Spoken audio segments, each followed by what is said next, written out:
बिस्मिल्लाहिर्रहमानिर्रहीम। बच्चों, नेक्स्ट हमारा सब्जेक्ट है उर्दू का पेज नंबर 6 है। ठीक है, उस पर हमने कल अल्फाज मानी किए थे। ठीक है, ये कल हमने अल्फाज मानी कर लिए थे। आज हमने क्या करना है, क्वेश्चंस के आंसर्स करने हैं। ठीक है, क्वेश्चन का आंसर 1 करना है। ठीक है, क्वेश्चन नंबर 2 का जो है पार्ट अलिफ। ठीक है, ये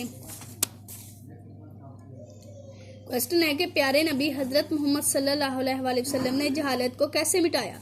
इसका आंसर यहाँ से पहले हम इधर तक कर लेंगे। प्यारे नबी हजरत मोहम्मद सल्लल्लाहु अलैहि वसल्लम ने, ये नंबर 1 पे आ जाएगा।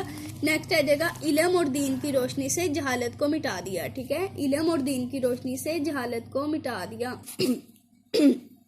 ओके बच्चों, ये देखिए मैंने यहाँ पे जो है नंबर 1 पे बता दिया आपको पहले आप क्या करेंगे, क्वेश्चन के अंदर से ही आंसर बनाएंगे। प्यारे नबी हजरत मोहम्मद सल्लल्लाहु अलैहि वसल्लम ने, यहाँ पे मोहम्मद के ऊपर जो है छोटी स्वाद आप डाल देंगे, तो ये लिखने की जरूरत नहीं है। ठीक है, तो ये हो जाएगा प्यारे नबी हजरत मोहम्मद सल्लल्लाहु अलैहि वसल्लम ने। और नंबर 2 पे है इल्म और दीन की रोशनी से जहालत को मिटा दिया। ठीक है, तो बच्चों दूसरी बात ये कि आप जब आंसर लिखने लगते हो, ये 1 एंड ये जो 2 है, ये मैं सिर्फ आपको समझाने के लिए लिखती होती हूँ। आप उसको आंसर में ऐसे 1 एंड 2 करके मत लिखा करें, आप सिंपल लिखा करें। 1 नहीं लिखना, आपने लिखना है प्यारे नबी हजरत मोहम्मद सल्लल्लाहु अलैहि वसल्लम ने और इल्म और दीन की रोशनी से जहालत को मिटा दिया है, जैसे हम क्लास वर्क में भी करते थे। ठीक है, आपने ये 2 एंड 1 यहाँ पे मेंशन नहीं करना, ये आपको इसलिए लिखवाया जाता है ताकि आप अगर नेक्स्ट टाइम भी आप करने लगो आंसर, तो आपको समझ हो कि पहले मैंने जो है क्वेश्चन के अंदर से हाफ करना है और बाद में हाफ जो है मैंने ये जुबानी वाला करना है। ठीक है, तो बच्चों ये आपने याद भी करना है और इसको लिखना भी है। ठीक है,